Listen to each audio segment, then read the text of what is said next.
Hi കൂട്ടുകാരെ, കുറെ അധികം ആളുകൾ പ്രിലിംസ് കിട്ടാതിരിപ്പുണ്ടല്ലേ. അപ്പൊ പ്രിലിംസ് കിട്ടാത്തവർ ഇനി എങ്ങനെ പഠിക്കണം? നിങ്ങൾ വിഷമിക്കണ്ട. ഇനി നമുക്ക് ഈ വർഷം അവസാനം അല്ലെങ്കിൽ അടുത്ത വർഷം ആദ്യം VFA ബെപ്കോന്റെ നോട്ടിഫിക്കേഷൻ വരുന്നുണ്ട്. ആ സമയത്ത് നിങ്ങൾ വീണ്ടും ഇപ്പം ചെയ്ത സെയിം മിസ്റ്റേക്ക് റിപ്പീറ്റ് ചെയ്യുകയാണെങ്കിൽ അതും നിങ്ങളുടെ കയ്യിൽ നിന്ന് പോകും. അതുകൊണ്ട് ഇനി അങ്ങോട്ടുള്ള ആ ഒരു VFA ബെപ്കോ ലക്ഷ്യം വെച്ച് ഇനി അങ്ങോട്ട് നിങ്ങൾ പഠിച്ചു തുടങ്ങുക. അതിന് ഒരുപാട് ടൈം കളയരുത്. ഇപ്പോൾ തൊട്ട് തന്നെ പഠിച്ചു തുടങ്ങുക. ഇന്ന് തൊട്ട് തന്നെ അതിനുവേണ്ടി പ്രിപ്പയർ ചെയ്ത് തുടങ്ങുക. നിങ്ങളുടെ മിസ്റ്റേക്ക് എന്തൊക്കെയായിരുന്നു എന്ന് മനസ്സിലാക്കിയിട്ട് വേണം ഈ ഒരു എക്സാമിന് വേണ്ടി നിങ്ങൾ പ്രിപ്പയർ ചെയ്യാൻ. ഓക്കെ, അപ്പൊ ഇപ്പം തൊട്ടേ പഠിച്ചു തുടങ്ങുകയാണെങ്കിൽ അടുത്ത VFA ബെപ്കോ ഉറപ്പായിട്ട് നിങ്ങൾക്കുള്ളതായിരിക്കും. അപ്പൊ എങ്ങനെ പഠിക്കണമെന്നൊരു ജനറൽ ആയിട്ടുള്ള ഒരു അവയർനെസ് ഞാൻ നിങ്ങൾക്ക് തരാം. SCERT ഒരു കാരണവശാലും നിങ്ങൾ മിസ്സാക്കരുത്. അപ്പൊ SCERT ആണ് ആദ്യം നിങ്ങൾ പ്രയോറിറ്റി കൊടുക്കേണ്ട ടോപ്പിക്. ഓക്കെ, അപ്പൊ SCERT നിങ്ങൾ ഓരോ ആഴ്ച ഓരോ ക്ലാസ് വീതം പഠിച്ചു പോവുക. അതായത് 5ാം ക്ലാസ് നമ്മൾ ഒരു വർഷം എടുത്തിട്ടാണ് ഒരു കുട്ടി 5ാം ക്ലാസ് പഠിക്കുന്നതെങ്കിൽ നമ്മൾ എന്താണ് ഒരുപാട് അവരെക്കാൾ എത്ര വലുതാ. അപ്പൊ നമ്മൾ ഒരാഴ്ച കൊണ്ട് ആ ഒരു ക്ലാസ് കംപ്ലീറ്റ് ചെയ്യുക. അതായത് ഓൾഡ് SCERT ആണെങ്കിലും ഇപ്പോഴത്തെ പുതിയ ന്യൂ SCERT ആണെങ്കിലും നിങ്ങൾ ആ ക്ലാസ് കംപ്ലീറ്റ് ചെയ്യാൻ ഈ ഒരു 5 ദിവസം അല്ലെങ്കിൽ 6 ദിവസം എടുക്കാവൂ. ലാസ്റ്റ് സൺഡേ നിങ്ങൾ റിവിഷൻ ചെയ്യാനായിട്ട് വെച്ചേക്കണം കേട്ടോ. അപ്പോൾ അല്ലെങ്കിൽ 5 അല്ലെങ്കിൽ 6 ദിവസം കൊണ്ട് നിങ്ങൾ ആ ക്ലാസ് മുഴുവൻ നിങ്ങൾക്ക് പഠിക്കാനുള്ള സോഷ്യൽ സയൻസ് സബ്ജക്റ്റുകളും കംപ്ലീറ്റ് ചെയ്യാം. ഓക്കെ, രണ്ടാമത് അതേ കണക്ക് ഓരോ ആഴ്ചയും നിങ്ങൾ ക്ലാസ് 5, 6, 7, 8, 9, 10 അങ്ങനെ SCERT മുഴുവനും 6 ആഴ്ച കൊണ്ട് നിങ്ങൾ കംപ്ലീറ്റ് ചെയ്യാം. ഇത് കംപ്ലീറ്റ് ചെയ്യേണ്ട എങ്ങനെയാണെന്ന് ഞാൻ പറഞ്ഞുതരാം. അപ്പം ഞാൻ ജസ്റ്റ് ഒന്ന് പറഞ്ഞുതരാണ്. ഓരോ ക്ലാസ് ആണ് നിങ്ങൾ ഓരോ ആഴ്ച കൊണ്ട് കംപ്ലീറ്റ് ചെയ്യേണ്ടത്. അങ്ങനെ 6 ആഴ്ച കൊണ്ട് 10ാം ക്ലാസ് വരെ നിങ്ങൾ കംപ്ലീറ്റ് ചെയ്യുക. ശേഷം നിങ്ങൾ +1 +2 പഠിക്കണം. ഇപ്പം നമ്മുടെ എക്സാമിന്റെ നിലവാരം കൂടിക്കൊണ്ടിരിക്കുകയാണ്. NCERTക്കകത്തു നിന്നുള്ള ക്വസ്റ്റ്യൻസും എക്സാമിന് വരുന്നുണ്ട്. അപ്പം എല്ലാ സബ്ജക്റ്റിൽ നിന്നും വരുന്നില്ല. ഹിസ്റ്ററി, ജോഗ്രഫി എന്നാണ് കൂടുതൽ വന്നിട്ടുള്ളത്. അപ്പം നിങ്ങൾ പൊളിറ്റിക്കൽ സയൻസും കൂടെ അതിൻ്റെ കൂടെ ഒന്ന് പഠിച്ചാൽ നന്നായിരിക്കും. ഓക്കെ, എക്കണോമിക്സ് അങ്ങനെ വരാൻ സാധ്യതയില്ല.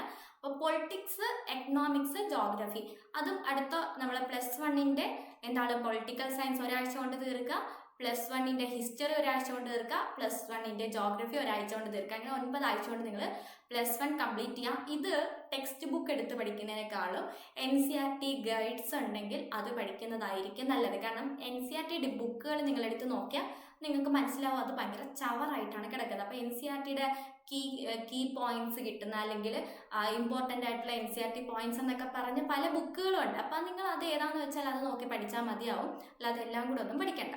ഓക്കെ, +2ന്റെയും സെയിം 10 തൊട്ട് 12ാമത്തെ ആഴ്ച വരെ നിങ്ങൾ പൊളിറ്റിക്സ്, ഹിസ്റ്ററി, ജോഗ്രഫി അങ്ങനെ +2ന്റെ ടോപ്പിക്സ് നിങ്ങൾ കംപ്ലീറ്റ് ചെയ്യുക. ഇത്രയും പേരെ മിനിമം പഠിക്കുകയാണെങ്കിൽ ഉറപ്പായിട്ടും നിങ്ങൾ ബേസ് അതായത് ഫൗണ്ടേഷൻ ഉറപ്പായിട്ടും സ്ട്രോങ് ആവും. ഇതിൻ്റെ ഒപ്പം നിങ്ങൾ എല്ലാ ആഴ്ചയും പഠിക്കാൻ മറക്കരുത്. എല്ലാ ആഴ്ചയും റിവിഷൻ ചെയ്ത് തന്നെ പഠിക്കണം. ഓക്കെ, അപ്പോൾ എല്ലാ ദിവസവും പഠിച്ചത് രാത്രി ഉറങ്ങുന്നതിന് മുമ്പ് റിവിഷൻ ചെയ്യുക.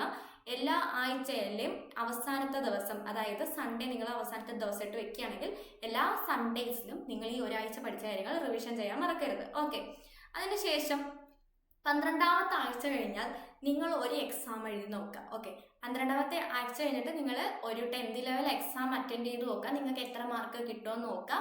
അന്ന് തൊട്ട് നിങ്ങൾ ഈ പറയുന്ന എക്സാമിന് സീരിയസ് ആയിട്ട് കാണുക. അല്ലാതെ നമ്മൾ ഈ ആദ്യം തുടങ്ങുന്ന ദിവസം തൊട്ട് PYQ എക്സാം ചെയ്യണം.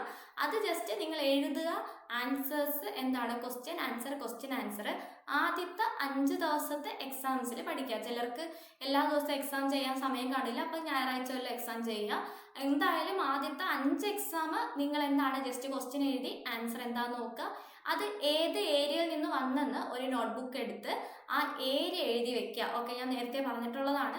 കോൺസ്റ്റിറ്റ്യൂഷനിൽ ഏത് ടോപ്പിക്കാണ് വന്നത്, ഫണ്ടമെന്റൽ റൈറ്റ്സ് ആണോ വന്നത്, അതോ ആമുഖത്തിൽ നിന്നാണോ ചോദ്യം വന്നത്, ആ കറക്റ്റ് ഏരിയ ഏതാണോ അത് എഴുതി വെക്കുക. നെക്സ്റ്റ് ഒരു 5 എക്സാം കഴിഞ്ഞതിന് ശേഷം പിന്നെ നിങ്ങൾ വരുന്ന എക്സാംസിൽ ഈ ഹോട്ട് ടോപ്പിക് ആയിട്ട് അതായത് ഈ 5 എക്സാമിൽ നിങ്ങൾ എഴുതി വെച്ച് നോക്കുമ്പോൾ ചില ഏരിയാസ് റിപ്പീറ്റ് ആയിട്ട് വരുന്ന കാണാം. ആ ഏരിയാസ് നിങ്ങൾ പഠിച്ച് പോവുക. ഡീറ്റെയിൽ ആയിട്ട് പഠിക്കുക. ഈ സോഴ്സസിൽ നിന്നല്ല, നിങ്ങളുടെ കയ്യിലുള്ള റെഫറൻസ് ബുക്കുകളോ അല്ലെങ്കിൽ നിങ്ങൾ ഫോളോ ചെയ്യുന്ന ആപ്സോ ഉപയോഗിച്ചിട്ട് നിങ്ങൾ അത് നല്ല ഡീറ്റെയിൽ ആയിട്ട് പഠിക്കുക. ഓക്കെ, ഡീറ്റെയിൽ ആയിട്ട് പഠിച്ചതിനൊപ്പം നിങ്ങൾ അതിൻ്റെ MCQ കൂടെ പ്രാക്ടീസ് ചെയ്യുക.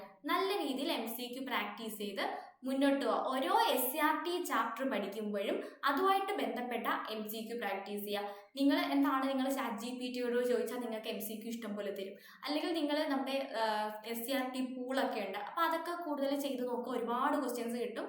മാക്സിമം ഒരു സബ്ജക്റ്റ് പഠിക്കുന്നതിനൊപ്പം, ഒരു ചാപ്റ്റർ പഠിക്കുന്നതിനൊപ്പം അതിൻ്റെ ക്വസ്റ്റ്യൻസും കൂടെ പ്രാക്ടീസ് ചെയ്യുക.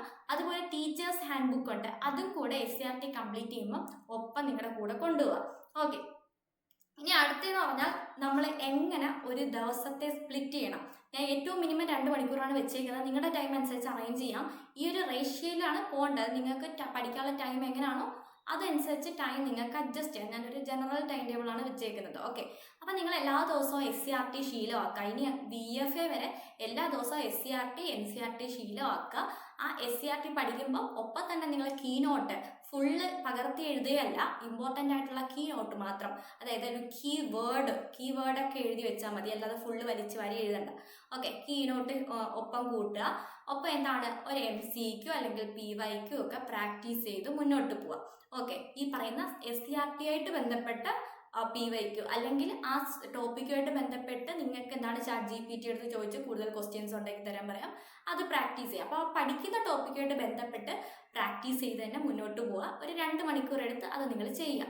ഇനി അടുത്ത 2 മണിക്കൂറിൽ നിങ്ങൾ ഇംഗ്ലീഷ്, മാത്സ്, മലയാളം ഇതിലേതെങ്കിലും ഒരെണ്ണം പഠിക്കുക. തിങ്കൾ, ചൊവ്വ, ബുധൻ അങ്ങനെ സ്പ്ലിറ്റ് ചെയ്ത് ആദ്യത്തെ ദിവസം നിങ്ങൾ മാത്സ് പഠിക്കുകയാണെങ്കിൽ അടുത്ത ദിവസം ഇംഗ്ലീഷ് പഠിക്കുക, അടുത്ത ദിവസം മലയാളം പഠിക്കുക, അങ്ങനെ പോവാം. ഓക്കെ, അപ്പോൾ ഇംഗ്ലീഷോ മാത്സോ മലയാളമോ ഒരു ദിവസം നിങ്ങൾ പഠിച്ചിരിക്കണം.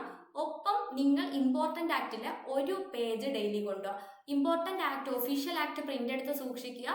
അതിലെ ഡെയിലി ഓരോ പേജ് വീതം നിങ്ങൾ നല്ല രീതിയിൽ ബൈഹാർട്ട് ചെയ്ത് മക്കപ്പ് ചെയ്ത് കാണാതെ പഠിച്ചാൽ വെച്ചേക്കുക.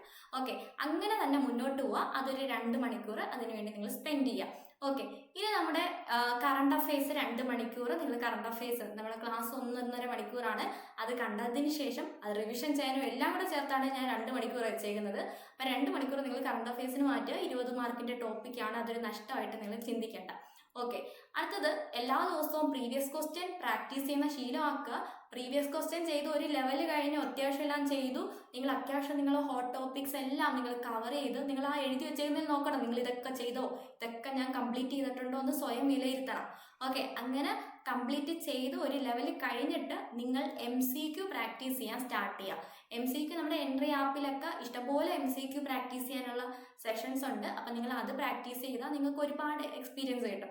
അത് മാത്രമല്ല, എൻട്രി ആപ്പിനകത്തുള്ള MCQ പ്രാക്ടീസ് ചെയ്യുകയാണെങ്കിൽ അതിൻ്റെ റിലേറ്റഡ് ഫാക്ട്സ് അതിൻ്റെ താഴെ തന്നെ ഉണ്ടാവും. അത് നിങ്ങൾക്ക് അപ്പം തന്നെ നോട്ട് ചെയ്ത് വെച്ച് അത് നിങ്ങൾക്ക് റിവിഷൻ ചെയ്യാം. എല്ലാ ആഴ്ചയിലും എല്ലാ ദിവസവും റിവിഷൻ ചെയ്യാൻ മറക്കരുത്. റിവിഷൻ വളരെ ഇമ്പോർട്ടൻ്റ് ആണ്. MCQ ചെയ്യുവാണെങ്കിലും അതിൻ്റെ റിലേറ്റഡ് ഫാക്റ്റും റിവിഷനകത്ത് ഉൾപ്പെടുത്തി റിവിഷൻ ചെയ്യണം. ഓക്കെ, അപ്പോൾ ഇത്രയാണ് എനിക്ക് പറയാനായിട്ടുള്ളത്. ഇനി ഏറ്റവും പ്രധാനപ്പെട്ട കാര്യം, ഇത്രയും കഴിഞ്ഞതിന് ശേഷം നിങ്ങൾ ടോപ്പിക് വൈസ് ആയിട്ട് പഠിക്കാനായിട്ട് ഇറങ്ങുക. അതിൽ maths, English, Malayalam, current affairs 50 മാർക്കിൻ്റെ ടോപ്പിക്കാണ്. ഒരു കാരണവശാലും അതിനകത്ത് അതിനെ സ്കിപ്പ് ചെയ്ത് കളയരുത്, 50 മാർക്കാണ്.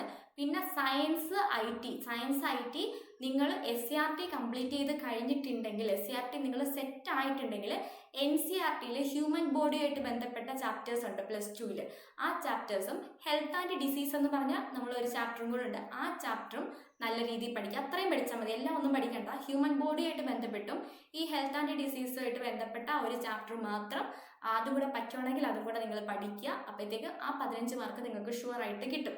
ഓക്കെ, സയൻസ് ആൻഡ് IT നമ്മൾ പഠിക്കുന്ന കാര്യങ്ങളൊക്കെ വരും. കോൺസ്റ്റിറ്റ്യൂഷൻ, എക്കണോമിക്സ് ആക്റ്റും, history, geography, civics, art, culture, literature ഇതെല്ലാം നിങ്ങളുടെ കയ്യിലുള്ള റെഫറൻസ് ബുക്ക് വെച്ച് അതിനുശേഷം കുറേശ്ശെ പഠിക്കുക. ഇത് ഇങ്ങോട്ട് എത്തിക്കഴിയുമ്പോൾ മറ്റേത് കംപ്ലീറ്റ് മറന്നു പോകരുത്. അതിന് റിവിഷൻ ചെയ്യാനായിട്ട് നിങ്ങളുടെ ടൈം ടേബിളിൽ ഒരു പ്രത്യേക ടൈം അതിന് മാറ്റി തന്നെ വെച്ചേക്കുക. നിങ്ങൾക്ക് നല്ല ടൈമുണ്ട്. അപ്പോൾ അത് പഠിച്ചു കഴിഞ്ഞിട്ട് ഇതിലേക്ക് കയറുമ്പോൾ അത് കംപ്ലീറ്റ്ലി മറന്നു പോകരുത്. അത് റിവിഷൻ ചെയ്യാൻ ഒരു പ്രത്യേക ടൈം എടുത്ത് വെച്ച് ആ റിവിഷൻ നോട്ട് കറക്റ്റായിട്ട് റിവിഷൻ ചെയ്ത് പോയിട്ട് ഇതും കൂടെ ഒപ്പം പഠിച്ചു പോവുക. കറക്റ്റ് സിസ്റ്റമാറ്റിക് ആയിട്ട് പഠിക്കുകയാണെങ്കിൽ ഉറപ്പായിട്ട് നിങ്ങൾക്ക് അടുത്ത VFA അല്ലെങ്കിൽ വെക്കോ കിട്ടുന്നതാണ്. അപ്പം നല്ല രീതിയിൽ പഠിച്ച് മുന്നോട്ട് പോവുക. ഓക്കെ.